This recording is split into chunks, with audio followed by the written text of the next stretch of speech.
Hey folks, thanks for tuning in. This is a follow-up to the video that I posted about how to manage your panic attacks.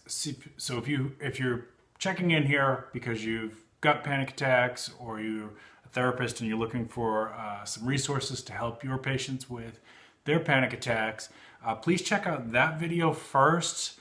And there's also a video that I posted about relaxation breathing. I feel like those are kind of precursors, and when I'm teaching people how to manage their panic attacks, I usually start with the relaxation breathing, then go into the skills that you'll see in that first video, which is part one, and then this is part two. Okay, so stay with me now. I'm going to show you what to do when the panic attack is just starting and you've gotten a pretty good feel for, oh boy, here it comes, I'm about to have a panic attack. We'll be right back.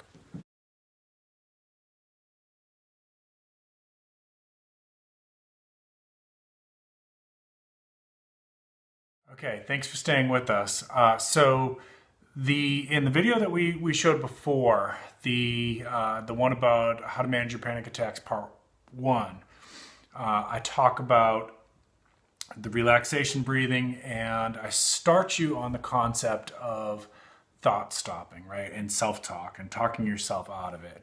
We're going to expand on that now, okay? The reason that I teach it that way first is because in my experience, having worked in this field for 20 years with a lot of people who have panic attacks, when I try to teach this skill that I'm about to show you first, people get very, very frustrated, and I frequently hear, I don't know when a panic attack's about to happen. It just starts. It comes from out of nowhere. It's unpredictable.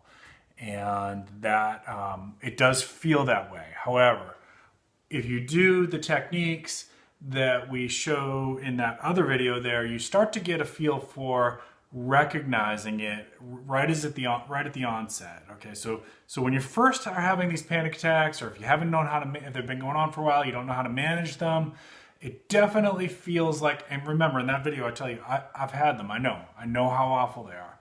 And it definitely feels like I can't tell when this is about to happen.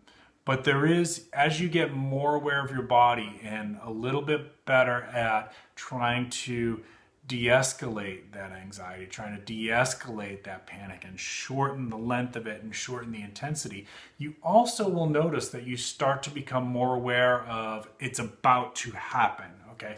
It's a very brief period of time, seconds, okay?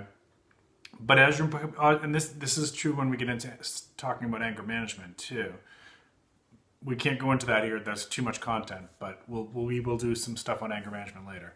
As you raise your awareness, your self-awareness skills, you start to recognize that you got that couple seconds to manage it before you get to that neurotransmitter response, that fight, flight, fear response, that hormone dump, adrenaline, whatever you want to call it, right?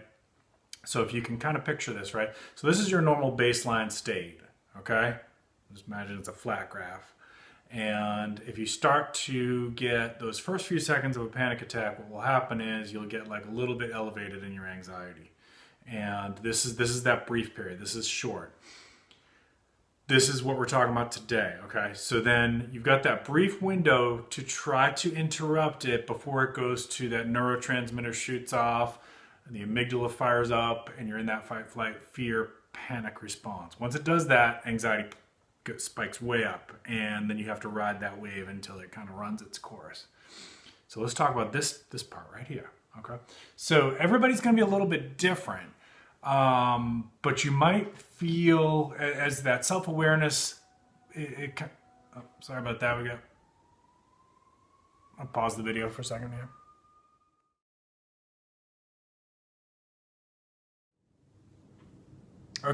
Okay, so we needed to let some background noise pass. I live in the city of Charleston, and we have an airport, an Air Force base, and I'm in between two major roadways. There's not a lot I can do, and I'm not really interested in doing soundproofing for one of the rooms right now. So back to that first few seconds, right? So your self-awareness, everybody's body is different, but you might notice like heart starts to flutter a little bit, or your mind starts racing real quick.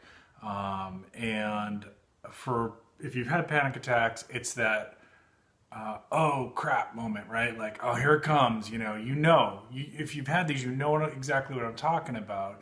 And that's that window there, that first few seconds. What I want you to do after you've mastered that other skill, or at least after you've practiced it and gotten some results with it, is now we're going to take that thought stopping and we're going to implement it right in the beginning. So as soon as you feel that first few seconds of, oh boy, here it comes, I want you to go back to those thoughts of, okay, this is just a panic attack. I'm not going to die. I'm not going to have a heart attack. I'm not going to freak out. I'm not going to stop breathing. I'm not going to pass out. I know what this is. It's a temporary feeling. All it is my fight, flight, fear response is misfiring. I'm safe. I'm okay. I know how to manage this. It's going to pass. All of these thoughts, right? Say these inside your head. Or if you're by yourself and you want to say them out loud, that's fine too. What we're doing, there's a connection between thoughts and feelings and actions, right? This is cognitive behavioral therapy. And thoughts have power, right? So you've probably heard that before, but it's absolutely true. Our thoughts have so much power and we have to be mindful of them. And it is something that with time you can get very good control over. You can start to manage your thoughts. When you start to do that, whether it's depression or anxiety or anger or even trauma, your life can start to improve in your quality of life. And you start to realize, not only do I have control over my emotions now, or at least better control over my emotions, if you're using some of those bad coping skills, right? Maybe you're drinking a little too much wine or whatever, or you like to eat a little too much candy, or maybe it's worse than that, right? Maybe you're into something harder than that. If you start to feel better, your desire to do those things will also go down, and you can start to switch out some of those bad coping skills for good coping skills like art, music, exercise, drawing, writing, singing, playing with your pet, calling a friend, all these things, right? So that, again, back to what we're talking about here, which is the interrupting those first few seconds with our cognitive thought stopping. Okay, this is the skill you're putting in your toolbox right now. As you listen to me, I'm going to learn to cognitive thought stop. And I'm going to, in those first few seconds, when I start to feel the panic come on, I'm going to interrupt it. Because when I do that, the neurotransmitters that are released in your brain change. Okay, so we're going to teach our brain not to flick on that panic switch. And instead, we're going to flick on the positive self-talk switch. Okay? It will change the neurotransmitters in your brain. And no, the first time you do this, it's probably not going to work, but you can't give up on it. This is teaching your brain a new skill, right? Remember that bicycle analogy I talked about last time? The first time you rode your bike, you probably fell. And you probably fell a few times until your brain that develops the balance part all of a sudden starts to wake up. Okay? That's what we're doing. We're waking up a different part of the brain. And we're learning how to release, when we need it, those happy neurotransmitters.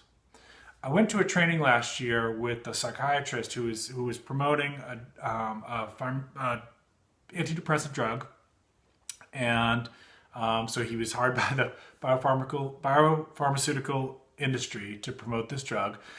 But he said, these medications help because they change the way your neurotransmitters function, because the way they change that your synapses work and the space in between the synapses.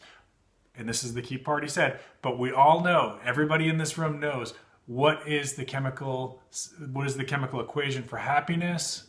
It's norepinephrine plus dopamine plus serotonin. And when you learn the skills that we talk about in cognitive behavioral therapy, you're learning to turn those on without medication. I'm not anti-medications, believe me. There's a tremendous benefit to medications in the field. But I'm not a doctor, I'm not a nurse, I'm a therapist, and I work within the skills department. And I have people who come to me just for the skills and the therapy. And we have people who go just for medications. And we have the ideal situation, which is people who are doing both. Okay. Thank you so much. This is cognitive thought stopping. I want you to start trying to put this into your toolbox as soon as you feel that panic attack coming on. I want you to start telling yourselves all those positive things and training your brain to turn off that fight, flight, fear response. If you have questions, please comment below. I think we're going to do one more in this series about panic attacks. I have just a couple other little tips and tricks that I give to people who are struggling to get control of it, that have tried the other things, and they're like, you know, Sarge, it's not getting me where I need to be. I'm still having these panic attacks. They're really making my life miserable. I got a couple other tricks in my book, and I'm going to show you those. That's going to be part 3. All right. Thank you so much. If this video is helpful at all, please smash that like button. It's the only way that I can get this video out to other people who need to see this, other people who are struggling with panic, other people who have depression and anxiety. If YouTube sees that a lot of people start to like this video, they push it up and more people get to see it. If you're interested in more about mental health, please subscribe and stay tuned for more videos in my mental health series. And once again, that's it for today. Practice that cognitive thought stopping. This is Sarge. Thank you so much for being here.